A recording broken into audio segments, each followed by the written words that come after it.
Assalamualaikum warahmatullahi taala wabarakatuh. Salam sejahtera.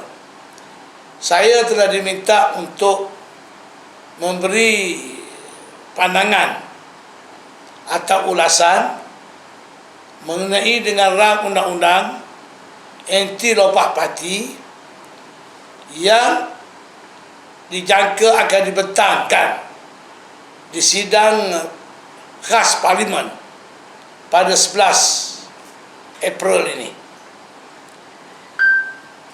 Sama ada ianya benar-benar dibentang atau timbul lagi alasan-alasan lain yang menyebabkan rang undang-undang ini ditangguh, kita semua tidak pasti. Sama-sama kita tunggu apakah ianya menjadi kenyataan.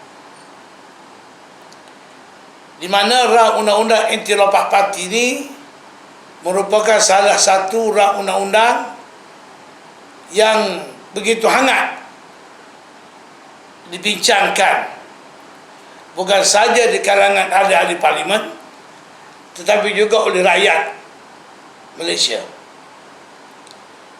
Ianya berpunca daripada tindakan-tindakan ahli-ahli parlimen yang melompat parti selepas pilihan raya ke-14, di mana pada PRU ke-14 yang mendapat mandat rakyat ialah Pakatan Harapan, tetapi akibat daripada tindakan lompat-melompat ahli-ahli parlimen daripada UMNO ke Bersatu, daripada PKR ke Bersatu, dan tumbangnya PH yang mendapat mandat rakyat pada PRU ke-14 adalah akibat daripada tindakan melompat parti oleh ahli-ahli parlimen. Maka sebab itu timbul desakan dan keperluan supaya diwujudkan satu akta untuk menyekat ahli-ahli parlimen daripada melompat parti, bukan sahaja untuk menentukan mandat yang diberi oleh rakyat tidak berubah daripada satu pilihan raya ke satu pilihan raya, tetapi juga untuk menjamin kestabilan politik negara. Dulu saya juga terpalit dengan tuduhan melompat parti. Saya tidak pernah melompat parti. Banyak orang lupa, bila saya bertukar parti ataupun tidak menyokong parti asal saya dituduh melompat parti. Walhal saya tidak melompat parti.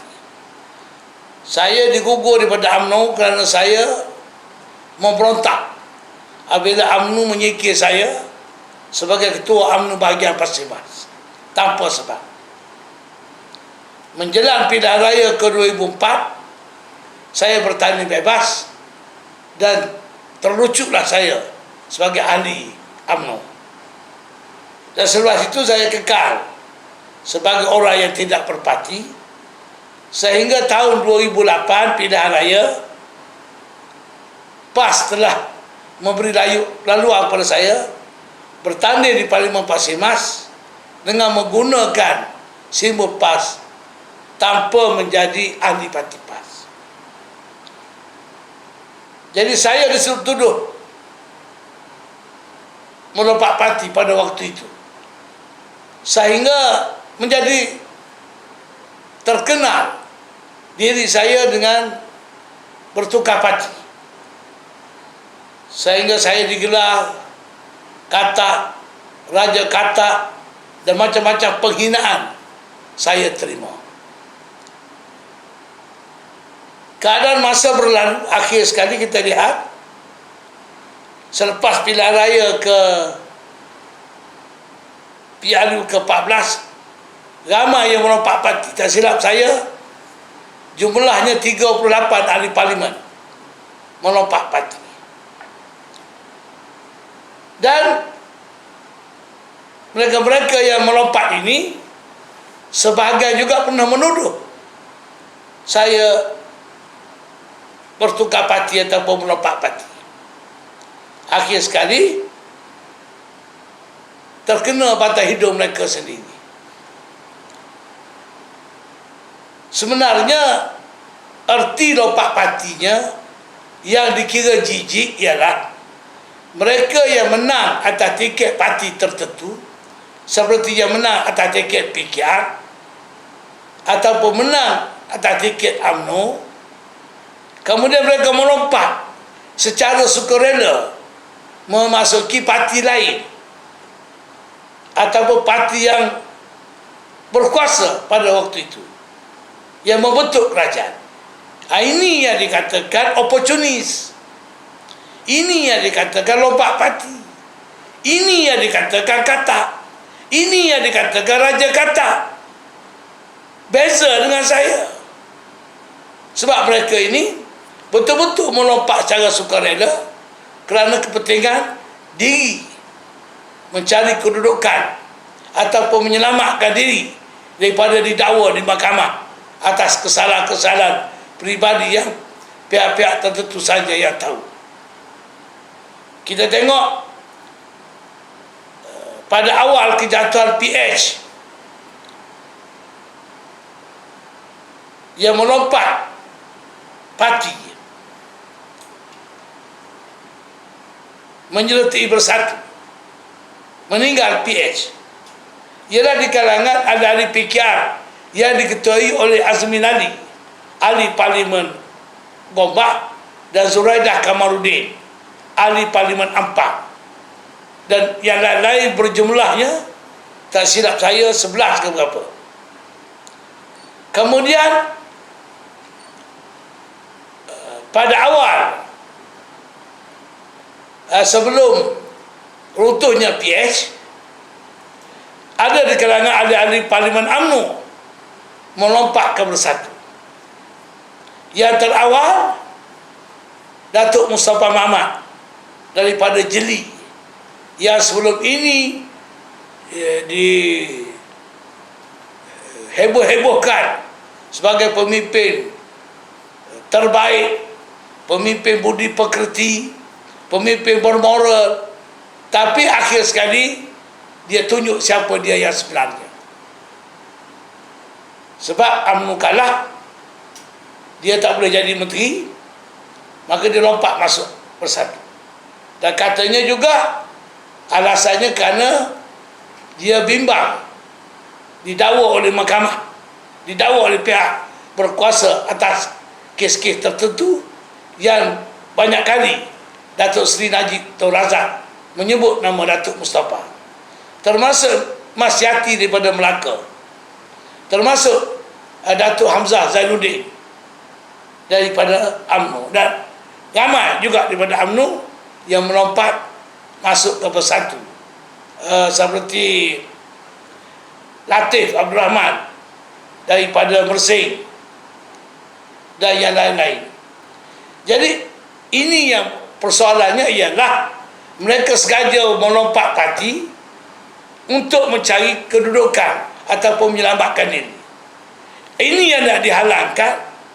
Tetapi apabila undang-undang ini didraft untuk dibentang ke Parlimen, ada macam-macam persepsi mengenai dengan cadangan pindahan RUU ataupun cadangan RUU anti lompat parti, termasuk juga jika seseorang ahli Parlimen itu dipecat daripada parti asal mereka, maka mereka dikira juga melompat parti dan kursi tersebut menjadi kosong dan pilihan raya kecil mesti diadakan.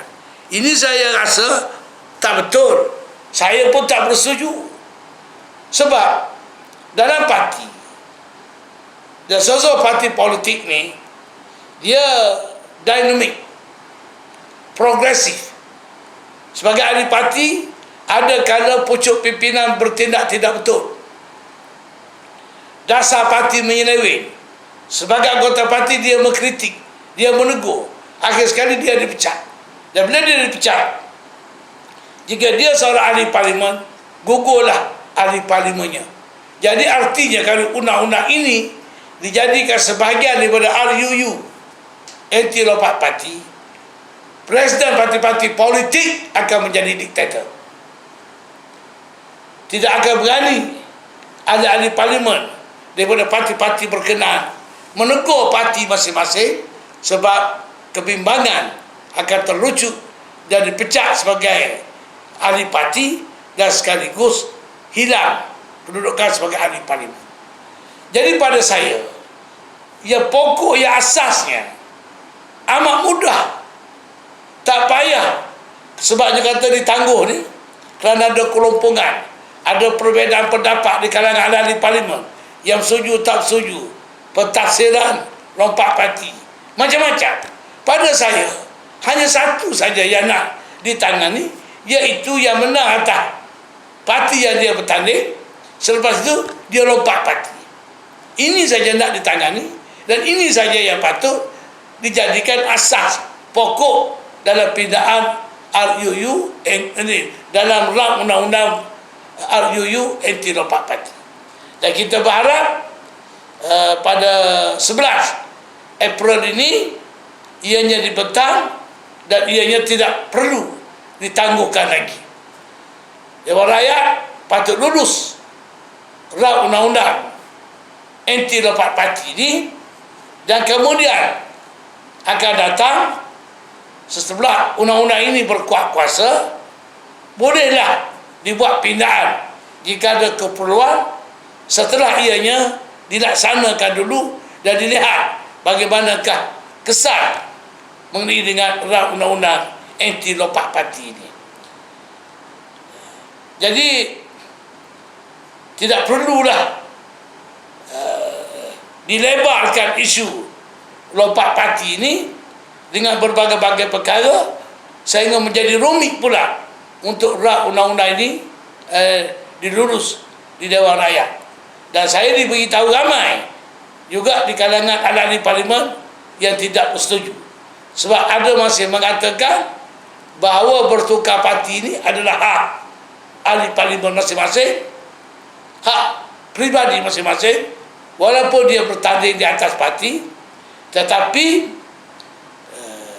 dia menang dan dia menjadi ahli parlimen bukan saja mewakili parti, tetapi atas kapasiti pribadinya yang dipilih sebagai ahli parlimen ataupun ahli Dewan Undangan Negeri.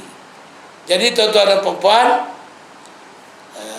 alhamdulillah, setidak-tidaknya rakyat boleh mengenali antara pemimpin tulen dengan tidak tulen, pemimpin kaca dengan permata.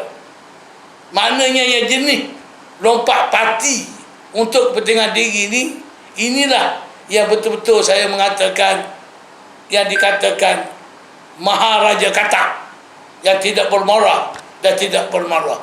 Terima kasih.